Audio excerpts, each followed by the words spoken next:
Welcome to the Ben Racky Fitness and Performance Podcast. I'm your host, Ben Racky. I'm joined today again with the lovely Dr. Cody Craig. How are you doing? Doing good. Doing good. Let's go. Yeah, You already it's know. not. We just talked for 15 minutes off air, but yeah.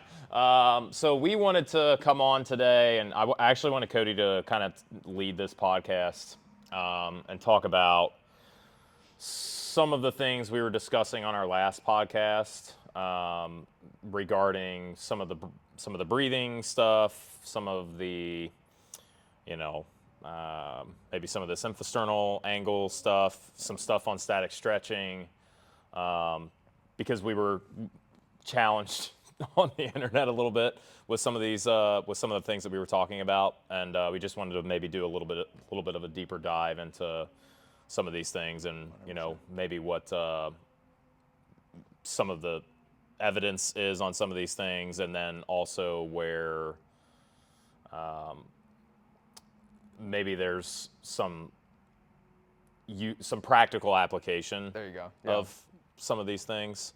So take it away. It's like we weren't necessarily challenged because it was, hey, you said this, and we're like, well, if you listen to the podcast, you would understand like more of the nuance.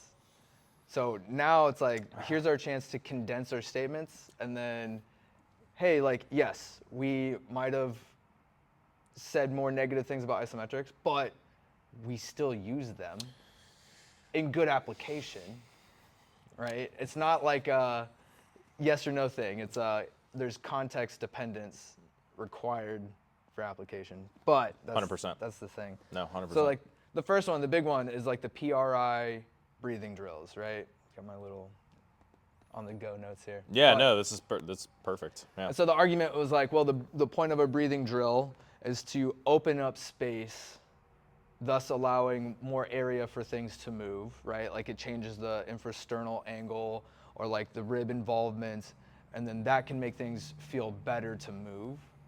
And we stated that it's a very short-lived situation, and if you have to spend an entire hour doing it, you're not getting the benefit from it. Because load is going to be the language of the body. Like nothing changes unless it's put undue stress to require adaptation. And a breathing drill is not going to do that. Can it temporarily make someone feel better? Yes, because there's going to be a vagal nerve response situation. Sure. And yeah, you're getting light blood flow to the area, which is also going to have a down regulation to the system. And it's like, if that calms somebody down and then we go and load it up, 100%. I'm not saying I use that a ton, but it's like if someone's really, in particular, like your high stressed or high anxiety individuals, sometimes it's better for them to come down before we try to get going. Bring them back up. Right. Well, Sure. it's that chart. Everyone has like their own like arousal to stimulus, like, where they operate best at. And it's like, if you're always constantly at the top end, Sure.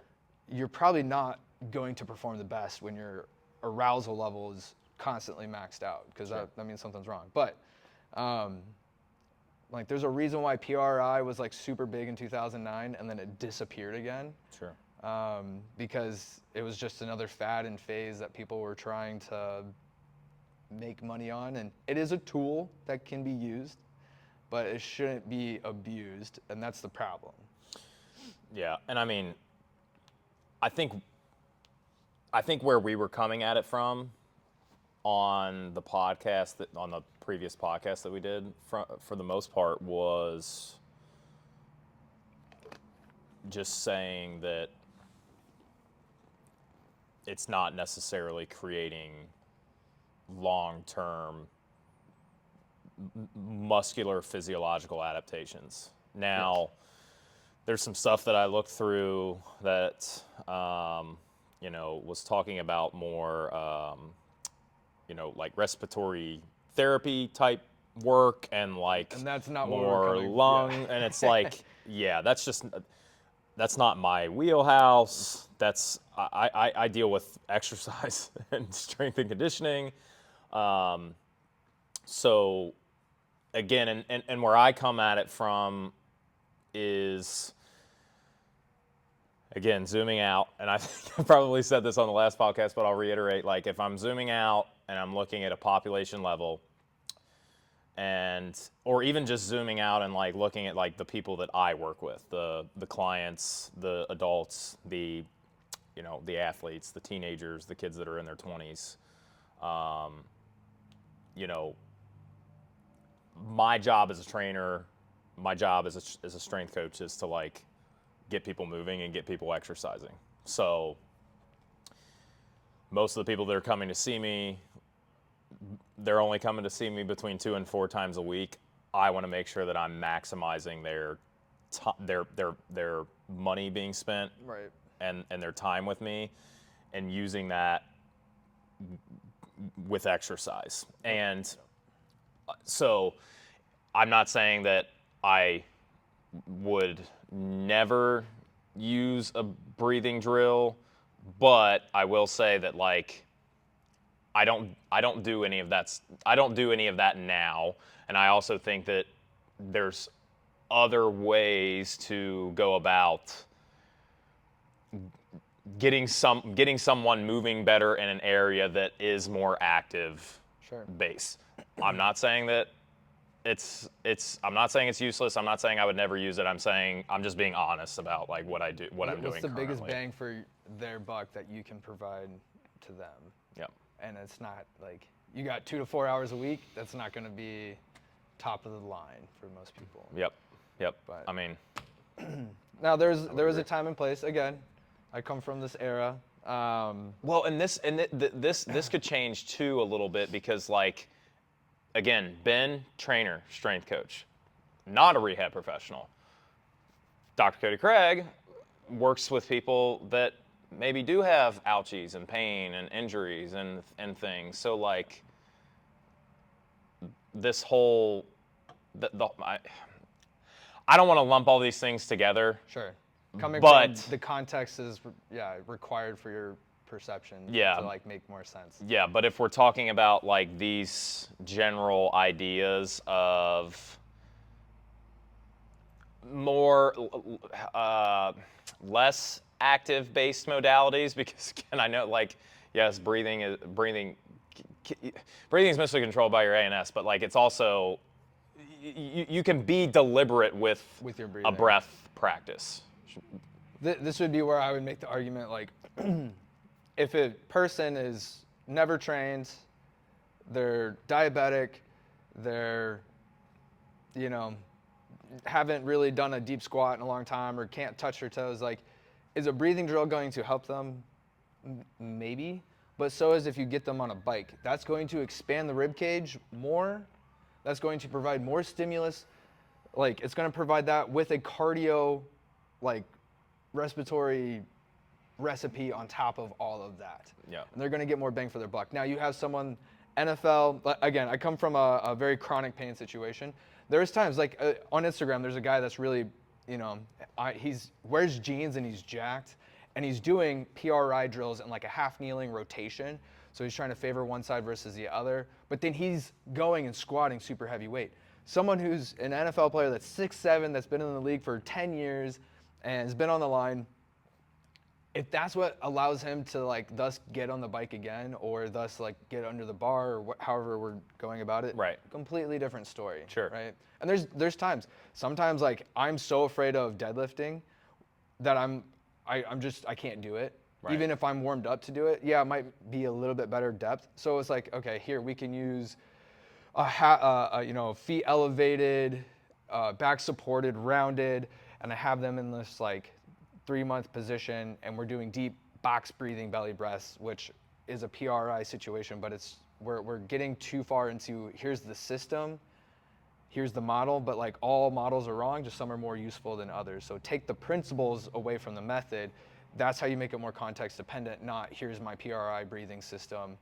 It's not truly making those long-term changes, and that's where we're trying to go. But if it's the step that we need to take in 5 to 10 minutes to make the next step, fuck it, whatever. Yep. I'm Yep. totally cool with that. Yep. But that's going to be really, really case dependent. And if we're looking at biggest bang for our buck, that's where we have to make that trade-off. Sure. Because again, same thing. I might work with somebody for 60 to 75 minutes in this model, twice a month. Yep. You know, and the rest, yes, there's an online situation where it's like, okay, let's do this, let's do Right. this. They're doing stuff on their own. Right. But it's yeah. the constant conversation, like they have a full-time job, they have a family, or it's like I got sports and school. There's only so much time in the day, and I'm rather you eat and sleep than sacrifice one of those things to get this stuff in, because that is going to be more productive. Yeah, yeah, and I mean, again, it kind of comes back to that like overarching principle of like if we want physiological adaptation over time, there has to be enough of a stressor to invoke that and The induce minimal required stimulus. and induce that, and you know, quite honestly, again, like when you zoom all the way out, large majority of people aren't even like hitting basic physical activity guidelines. So it's like us as professionals, I think it's our job and our duty to make sure that we are always meeting people where they're at. Yep. I'm not saying being a jackass, but we do need to challenge people's physiology when they're in here with us. And that brings me to another thing. There's Americans they average 2,000 to 3,000 steps per day. But then we have people suggesting our guidelines be 18,000 to 20,000 steps in a day. And it's like, let's get them to 5,000 first. Yeah. Because 100%. because they're not going to jump, fivefold and think that's one, they're going to be wrecked. And then we're going to turn them away from more. Yep. And it's like, you have to meet them with where they're at and making these blanket statements. And we know after a certain point in time, it's diminishing returns. It's not it's not zero returns, but it's like if we can get people to 80%, that is going to be substantially better. But that's a whole No, 100%. And I mean, yeah, that you do something like that and you're going to run into, tolerance issues and 100%. just people not having the capacity to do those things quickly. So yeah, like meeting people where they're at is huge. That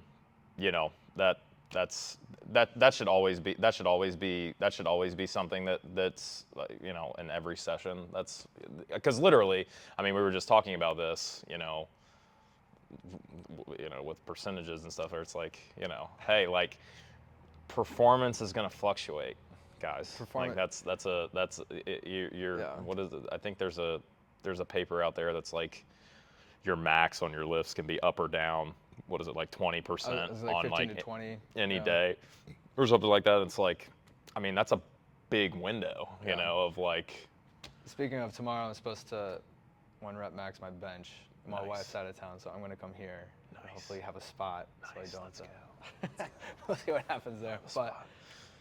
And no, breathing drills alone do not produce results longer than 20 minutes. There's nothing out there that says that. Yeah, that might be worth saying again, because there's and I mean that was the thing. I mean that was the thing too with some of this was like I wanted to see this like apparent research that was being cited. There's nothing there. And yeah, I've failed to find anything that is So I think the comment was, act like you either have to restore movement options or increase internal space to move into, or training and energy systems. My response is that if you're activating the energy systems enough, there will be enough movement inside, because you have to have rib expansion, diaphragm, like dilation to create that.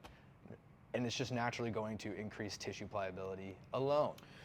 Yeah. So it's not this or that. It's we're doing this with that, and we're doing this. Yeah. And and yeah, I feel like a broken record because like I'm zooming all the way out again, man. Yeah. Like, and I'm like, people aren't hitting physical activity guidelines.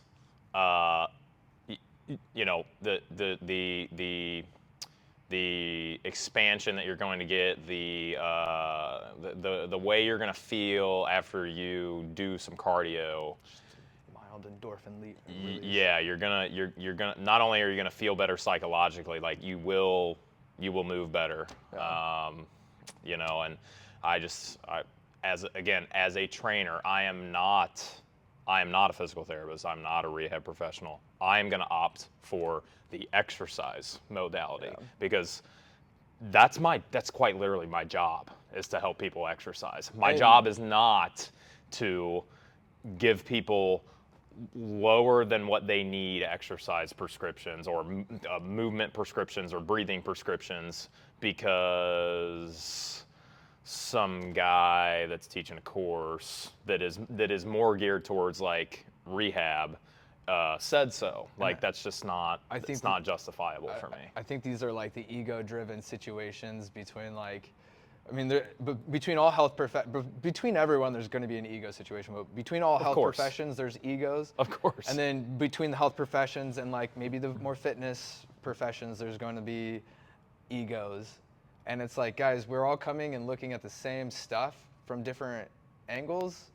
And it's like, we just need to appreciate, like, I don't want to say the roles of each other because I think there's a lot of good crossover. But there's that, I don't want to say it's an argument. There's a statement like, trainers should be considered first-level healthcare professionals, like, Sure. are the first stop in the line. Yeah. And like I am on a movement-based situation as well. I 100% agree because we know that your general health markers are going to establish like what your baseline like pain system is, your baseline like operating system. It's like that all starts because either we're out of shape or we're looking and navigating the wrong direction in our like journeys. And It's like if we have someone that can immediately make a change to said movement that hurts and it feels better or doable, that is going to be leaps and bounds better than doing a posterior pelvic tilt laying on the ground doing a breathing drill, in my opinion. Right. Or my interpretation of the research. Yeah, and I mean, I do think there's this other side too of the coin with some of the, and again, I don't want to be negative towards any of these other fields, right? Like that's not, but like in my view, I do think there's a little bit of an over medicalization of things.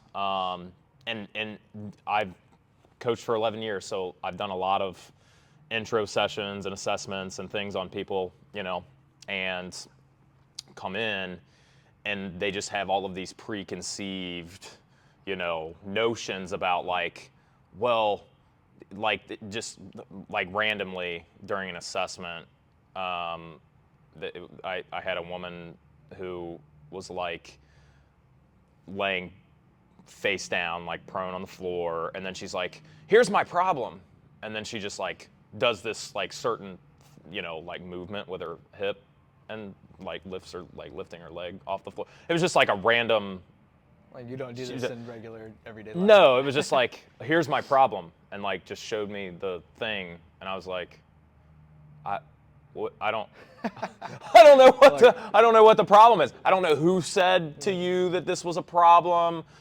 You know, I think I asked like, does that cause you pain? No, just like, look at my range of motion on this, like, and I'm like, you know, hey, like I think that you know, doing some training, some consistent strength training of your hips and your and your hips and your knees and and those things moving together, you know, like a squat or a hinge, or you know, and then isolating those. Like I think over time, I think that specific these things will improve. Will self-adjust. But like if you're not in pain with movement, again, it's all about just like, I'm gonna meet the person where they are. I'm gonna add constraints to movements so that they can produce good output without, you know, potentially getting into, you know, trouble with like ranges of motion that they can't access, or, you know, maybe ranges that they're maybe not very strong or comfortable in, and just introduce more of that, layer on more of that over time. But the I think some of the things that people get told by professionals, whether it's a fitness professional or a chiro or a physical therapist or an ortho, or even like whatever Sally that they work with said this, so like now they believe it. They like attach on like, this is my problem forever, or they become like, this is why everything hurts, and then it's that person talks as if like they're frail now, and so now they are like, hey, I'm frail, or this is my issue and it's not going to get better. And it's like 99.9% of these things can, even if it's bone-on-bone arthritis, there can be still range. I've seen guys go from 90 degrees when they were told a knee replacement to ass to grass, like heal the butt. And it's like, theoretically, yeah, I don't understand how you're doing that, but you can still make the gains. But yeah. Well, and like another example that I have just from the rip was like, kid had a labrum surgery, which I had a labrum surgery too when I was in high school.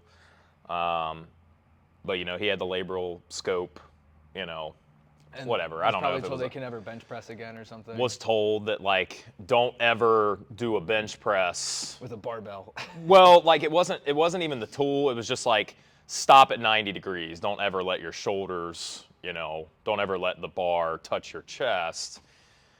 And it's like, I don't, that seems, this was an athlete, so this is a baseball player. I was like, this seems kind of ridiculous, because it's like you're now leaving a range of motion on the tape. Like if you want to talk about getting tight, or like not being able to access range, like that's the quickest way, man. Like if you don't grade exposure into that deeper range of motion, and then you layer on the fact that like you're playing a sport where you're going to experience speed. You're going to fall to the ground. You're going to have to get on the line, yourself. And somebody's going to put you right through there, and then there you go. You're going to get into a range that you can't tolerate, and that's where bad things, re-injury, that's where bad things can happen. And it blows my mind when surgeons. I just talked to an ACL guy who had his ACL repaired, and he went to a sports like ortho guy, and he said that, oh, you'll never run, never do high impact, never do jujitsu, like never do any of this with that knee.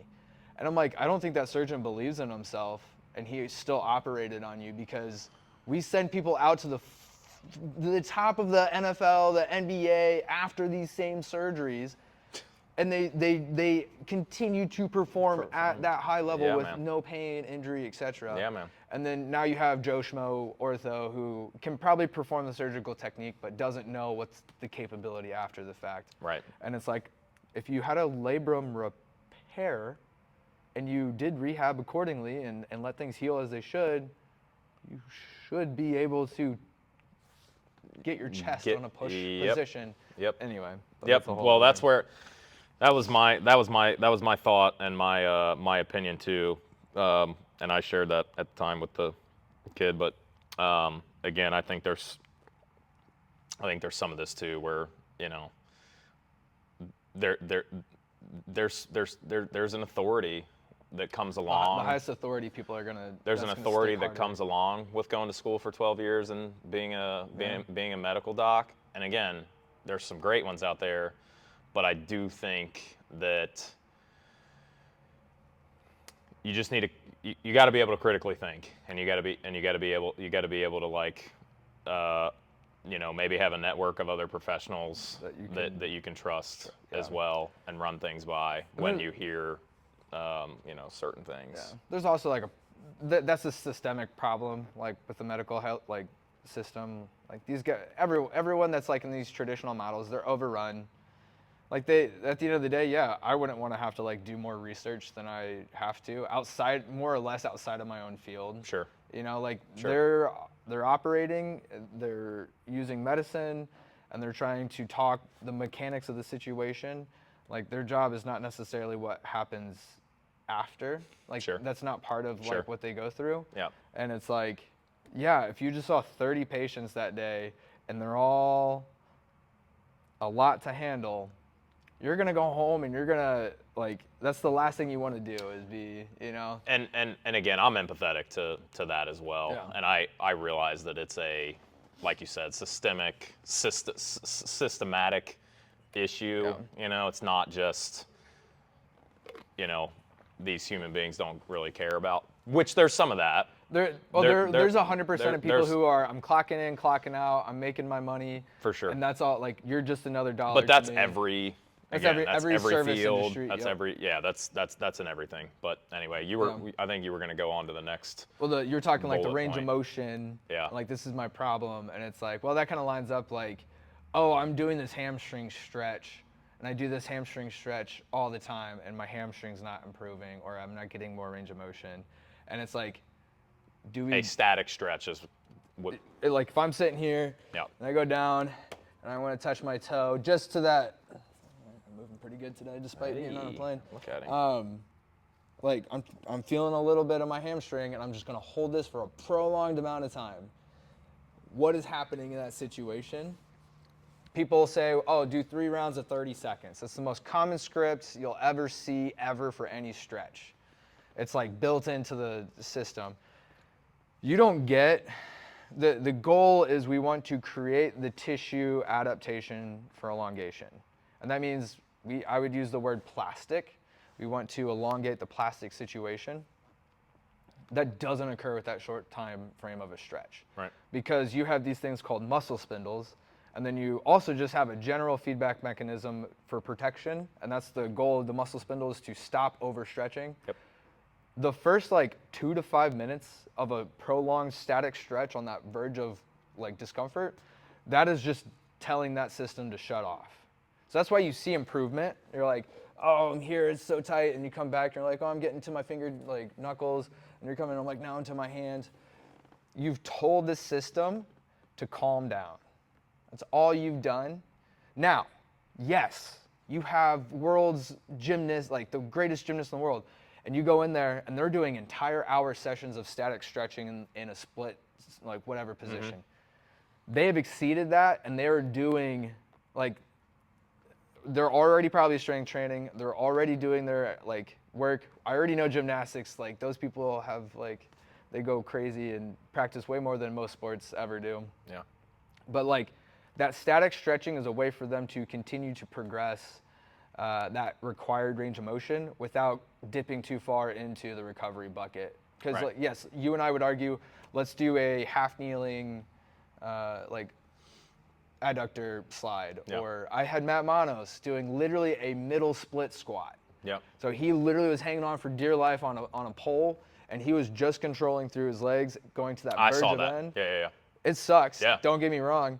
But like, for someone I got 4 hours a week to get my lifts in, like that's probably going to be a better bang for your buck because after the first 3 reps, that muscle spindle system is not active anymore. Right. Like it's calmed down. Right. So it's like, that's where we can get that situation.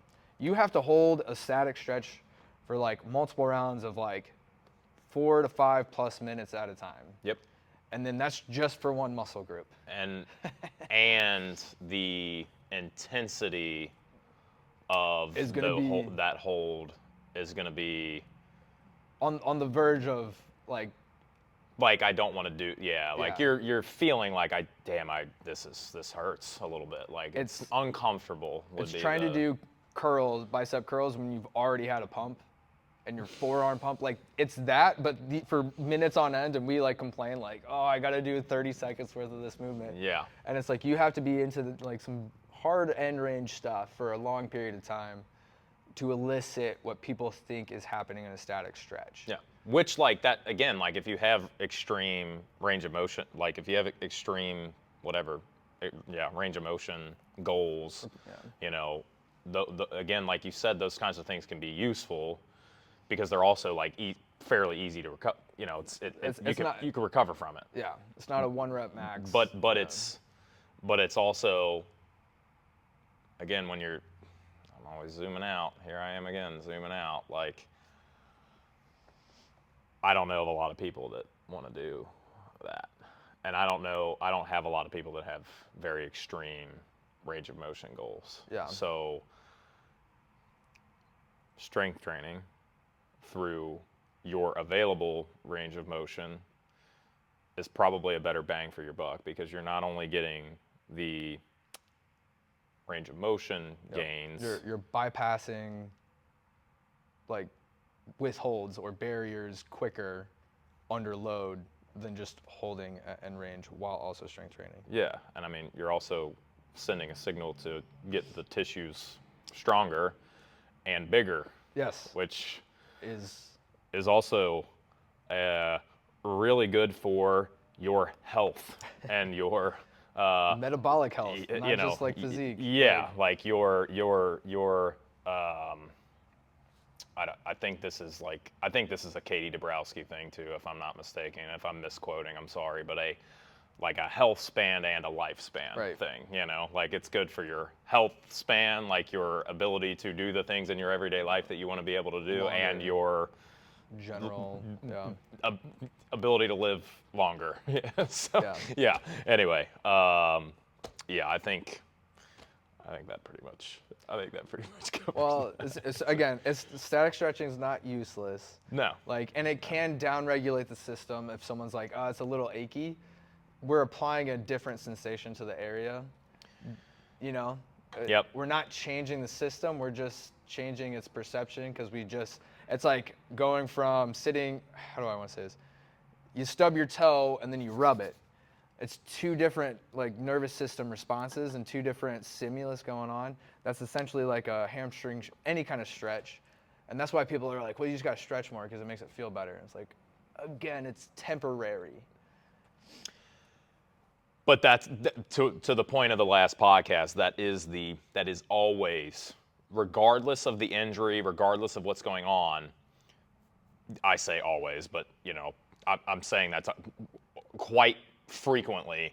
That is the thing that people ask me, that parents ask me, what's the stretch that they need to do? And I have an example about this. Literally, I was on a phone call with a Division I baseball pitcher last night. He had a grade 1 hamstring strain. I don't know when, but some months ago. Okay. And he gets on the phone with me and he goes, my hamstring's been feeling a little tight. What stretches do I need to be doing? And this is the same conversation that you had with one of our guys in here, who, again, I think probably has some influence from it could be parents, it could be whatever, right? Yeah. And again, I'm not trying to poo-poo on parents. Everybody's just doing their best and wants the best for their kids. Yeah. I truly believe that. But what stretches do I need to be doing? And I just think this is worth having a conversation about, where, when we're talking about, if we're talking about a hamstring muscle strain, if you think about that, if you've got a strain or it's tight and you're excessively stretching those tissues, what I told him last night was you're probably just pissing it off more by doing that. I would look at it from a couple different angles. It's they just want to feel temporarily better, but it's how did this injury occur? A rapid in-range stretch, uncontrolled, right? So their hip flexors and quads are driving forward, and as soon as they go to kick out, it's just a quick snap reflex, and the tendon doesn't have enough integrity or elasticity to respond to it appropriately. So stretching does not do anything about elasticity. It's a plastic change, and it's not building the muscle or the tendon tissue around that is required to continue to produce that elongation under duress, under load, which I would argue a ballistic stretch requires some sort of thickening or thicker tendon to not have that injury occur. Sure. So it's yes, you can stretch, but if you're going too hard on a stretch, you're just producing a lower level version of what got you into that place. And specifically, I think when it's fresh, when the strain is fresh, like you definitely need to be careful with overstretching. Yes, I would argue that's probably the number one mistake that happens in ortho offices and at PT clinics, especially with these like high-end athletes, is like they just get, hey, here's a low-level hamstring isometric, which is fine. Sure. But then there's like, okay, now we got to follow up with the stretch, and it's like, well, that could be offsetting some things, but yeah, counterproductive to the healing process would be the way that I've understood it from working with you. But anyway, he said he was experiencing some tightness, and I was like, dude, you need to, I probably wouldn't overstretch it. I'd probably continue to train as long as you're tolerating your lifting and your hinging and things like your hamstring dominant work in the weight room, which I was like, I'm sure you're doing. You're in a Division I school in a Division I weight room, but you need to communicate with the strength department and with your PT or whoever you're working with, on this. Like, I was like, I hope you've told them about like your hamstring tightness, because, if it's just a tight, the weight room stuff, I'm probably not as concerned about. But what I am concerned about is when you get to max velocity sprint day, going on the field, or you're, whatever, he's a pitcher, so, but like those max velocity exposures, that's the thing that's going to keep your hamstring healthy. That's the thing that is also the most stressful on the hamstrings. So we've got to kind of walk a line of tolerance and capacity when it comes to you getting back to So I was like, bottom line is like you need to communicate with your and make staff sure like they're on the same line of communication. And again, that ain't my world. Yep. I'm glad I'm not in that world, but that was I thought that was a useful thing to kind of talk about. Yeah, 100%. With the static stretching stuff. So we covered. I think static is covered. Yeah. Well, what about yielding and overcoming isometrics and run specific isometrics? Yeah, I mean, I think this is a great thing to like I want to talk about it here with you today and just put it to rest. I want to be abundantly clear that I use isometrics. In all their, not just regular, but like in all realms of the yielding. Yeah, and overcoming I use yielding. I use overcoming. impulse. Cody's helped me with a couple tendon things that I've had going on relatively recently. I had an Achilles tendinopathy, I would call it. Sucks. Yeah, but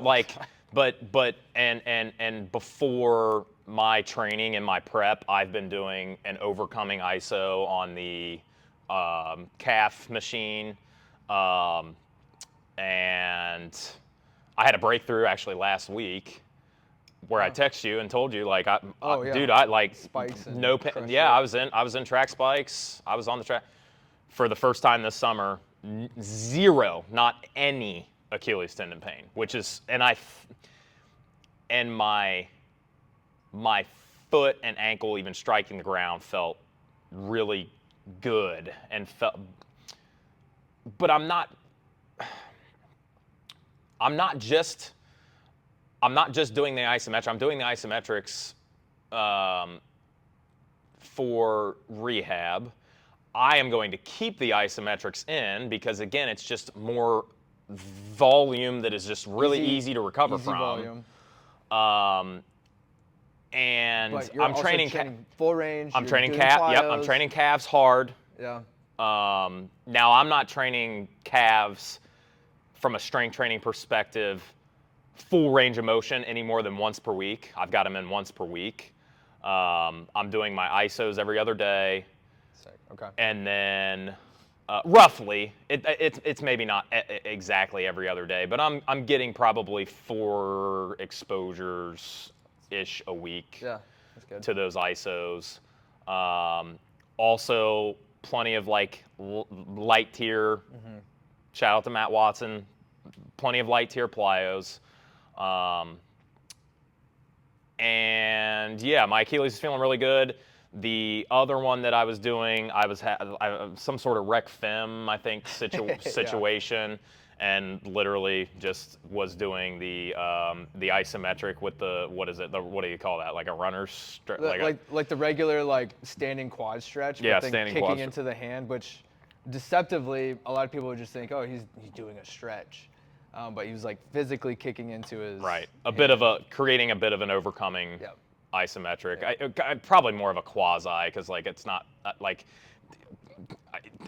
technically like there's a little bit of movement there with like my it's not like my hand's a brick wall or Right. something like that I'm pushing into, but anyway, all this to say, and Copenhagen isos is like something that I do too because again I'm sprinting and jumping and like I have had an adductor strain and it fucking sucks. So like I want to make sure that like I'm getting a lot of adductor activation with doing step ups and squats and my sprints but like I want to show those tissues a little bit more love, Right. in a more isolated fashion. And again, just something that's like easy to recover, Yeah, easy you're to not recover gonna from. suffer from it the next day when you go to do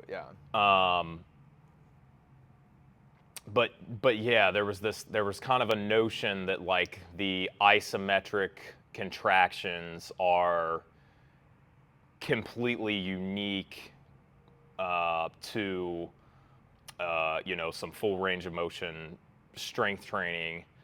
And yeah, I don't know. This is where you take over. One of the things it's like, well, you're building specific adaptations, like in an overcoming or a yielding situation at that spot, Yeah. and it's like At the specific joint angle. at that specific joint angle, which yes, there's adaptations that occur like just like any other isometric, and you're trying to be as specific with your application as possible, and it's fine, but it's not any different or inherently better. I would say it's honestly it's not as good as if you just did a controlled tempo Yep. of whatever you're doing. Yep.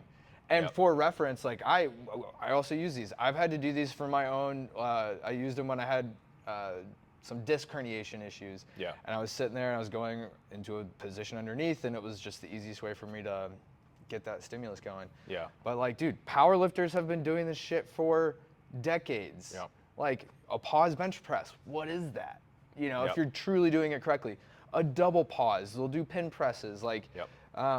they've been already doing this stuff for like years, but it's a way for management, load management, and it's a way to also like train a position that you might be the weakest in. Sure. On a specific context, and Yeah. it's like, it's not inherently better than just doing a controlled tempo, but if you are pressing max effort versus a controlled concentric, there's other context dependent stuff there, and it's probably not as good, but they're not magical. Right. It's like you were saying, it's another way to get some extra dosing in that's not going to crush it for the next time someone goes to do things. The problem comes is when people do these run specific isos and that's all they're doing, or they think that's all they need to do to prep to run. The force requirements, you showed me that again, the force requirements of running are going to 1,000 times more than anything you're going to produce in a controlled isometric that's not even at end range where injuries happen. And that's where, again, some of these claims, like about ankle stiffness, because the run specific isos, like this is what's, I'm just not a fan of that language. Like I'm not a fan of like the runs, the ISO is zooming in on one thing and saying like that is just equating that with like ankle stiffness, the run specific ISO. That's not just one, dude. Ankle stiff, like if we're talking about running, or sprinting or like moving your body through space, I would argue that the dynamic movement, whether that is like light tier plyos in general, the running itself, the running sprinting itself. that is contributing more to ankle stiffness than a run specific ISO. I think that like or an ankle, I'm just going to call it like a calf isometric, a foot calf, isometric. I'm not saying that that's not helping you, those tissues stay healthier. Sure. But if we're talking about contributing to stiffness, you have to do things that are dynamic in nature, that require it to train it. Like if you, the best way to train something is to do the damn thing, right? Yeah, so I don't think it's the exercise. It's not the exercise that I have a problem with any of this stuff. It's like how it's being marketed that like is like kind of misleading in my opinion. And we use isometrics in various contexts. Yep. But the problem is you see on social media is that's all some of these people are showing. Yeah. Like that's what they're doing with their athletes. Sure. And then that feeds into local high schools that are doing the same. Like we just did 45 minutes of isometrics in various planes. We did an ISO only training block. Like I've heard that ISO only training block. It's like, guys, these are fucking kids that are untrained. That's crazy. Like that is honestly a detriment. If it's a block, it's probably 4 to 6 weeks. Yeah. That is a month of training down the 3 to 5 weeks of training probably down the drain. And that is, they also just did not get predisposed to end range, quick contraction, whether it was passive or active. It's just not happening. And then the problem is with, again, isometrics, you're fighting your own like brain, like reciprocating signal. Yeah. And you're probably not producing enough load or stress as you think you are. Right. Yep. Versus when you come in contact with the ground and you have to turn around and bounce back up, that has to happen. Yep. Otherwise you crumble. That is 100%. the law of physics, Yep. right? Yep. Or one of the laws. And it's like, what else causes that stiffness? Your general health is going, because a tendon should be stiff. Dude, and that, not to derail your points here, but like that's something that like, you know, these tendon researchers and like, again, somebody like Jake, like he's talked ad nauseum at this point about like metabolic health. Like if your metabolic health sucks, like if you're having tendon issues, one of the places you need to look at is your metabolic health. If your metabolic health sucks, again, if your gut is inflamed and you're whatever, right? Like you're just immunosuppressants can dramatically increase your risk of tears. Yeah, your tissue health is also not going to be as good. Yeah. So it's like that comes with it. There's a genetic component, right? That's why you see some people that can just get 3 feet off the ground on a pogo. Yeah, their RSI is crazy. It's crazy, and it's like there's a genetic predisposition to that. Sure. As well as like what's the length of said tissue that's being involved. Like that's going to cause its own situation. So it's like long Achilles and short calf. Yeah, short calf muscle. You are going to dunk, I guarantee it. But it's like, again, and there's a point, like this nature versus nurture, but there's a lot of nature involved. Yep. And you can do things on the nurture side to either down-regulate or up-regulate the consequence, whether that's a positive or a negative. Sure. And it's like, we're doing more things on the negative side than we want to be, because of, I think, social media and these people saying like, I'm doing these run isometric, like specific isometrics, and it's like, yeah, sure.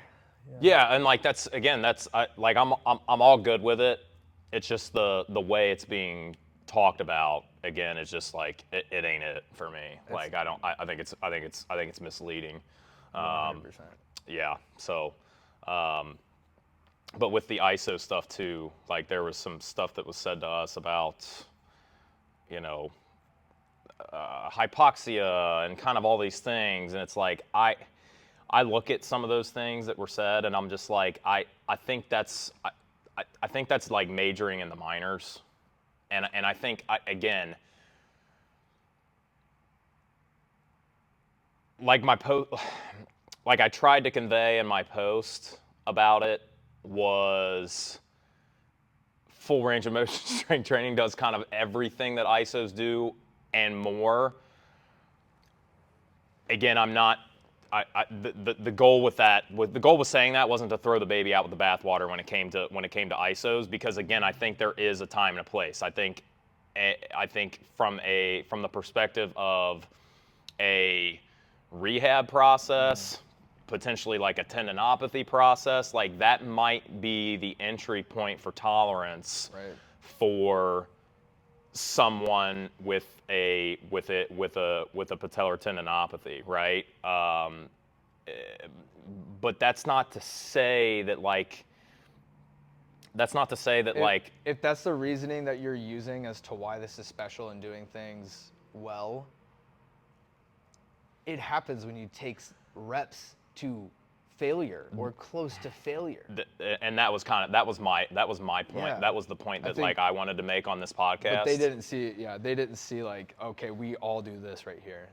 They were like, but this is why it's special. Well, we'll get that over here too. Yeah. And again, maybe to varying degrees, right? But again,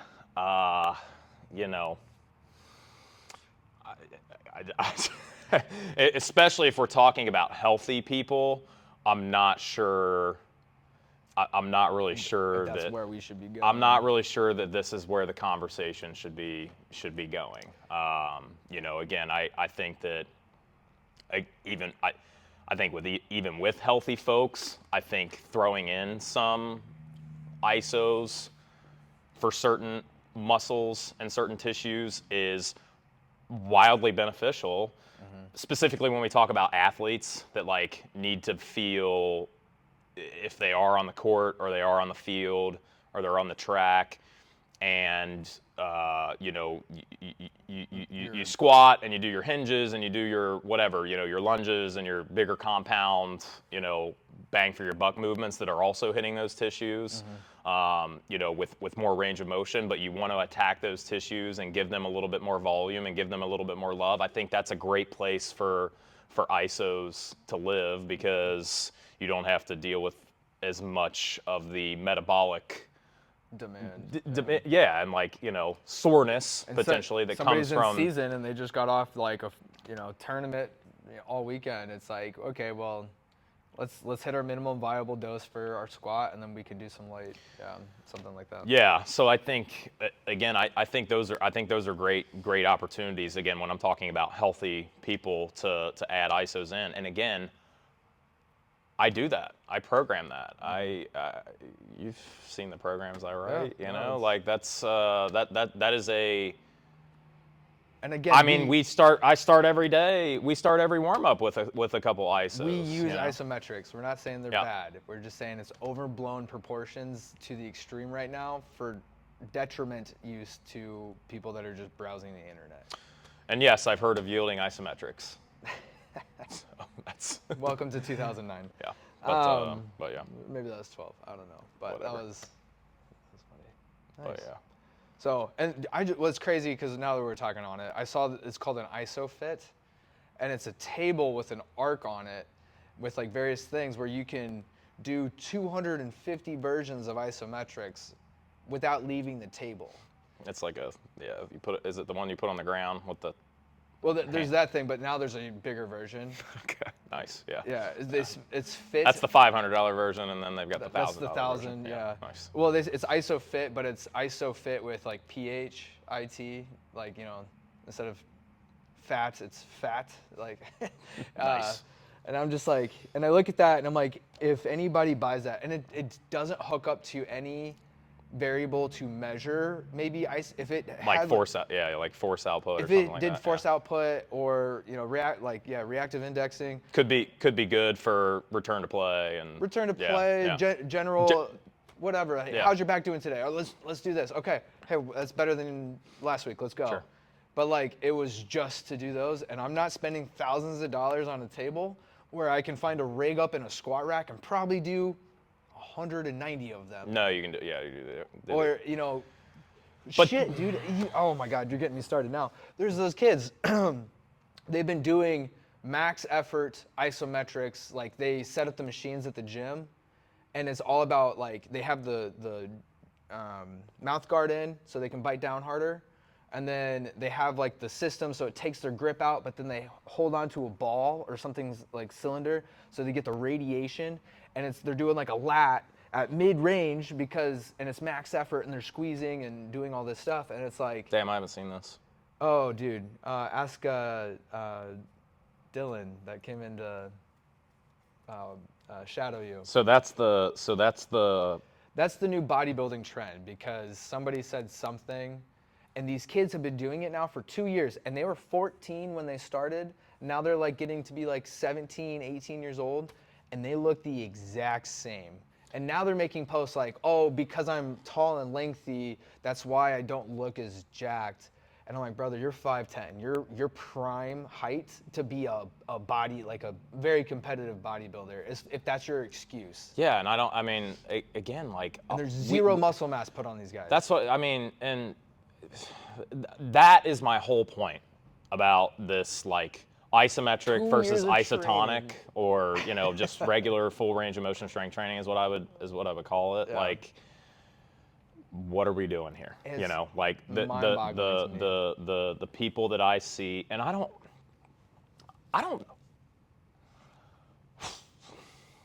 know of a lot of people that like don't need or wouldn't benefit from gaining some muscle tissue. I don't know a lot of people like that, man. Like they're in my 11 years, I've had one person that I've worked with that went to college, a track athlete, got bigger and stronger to a detriment to her performance on the track. Sure. Like, I mean, she gained 15 or 20 pounds of like mostly muscle. But again, she was at a school where, I think I talked about this on the podcast too, like where like it's one of the military schools, had to go to boot camp, kind of got starved, got back to campus, influx of food, training, and like the throws coach was the strength coach, and they were doing more, they were doing more hypertrophy and strength training versus maybe a little less of that dial and more so, you know, Olympic lifts and plyos and, you know, whatever, stuff like that. It's that bobsledder that Matt Watson was telling us about. Yeah. A monster athlete, and when he does, you know, four plates or more and it's starting to butterfly, and he can rep it, he needs to be moving it quicker and then start adding more of the reactive index stuff. Right. Trying to be... It's just, that stuff all comes down to art of coaching and training volumes. Where the dial's going. Speaking to your athletes that you're working with, and that's about why their cookie cutter performance. programs suck, in my opinion. Anyway. 100%. I think we nailed everything, man. We crushed it. But rock and roll. Appreciate you guys listening. We'll see you next time. Nice.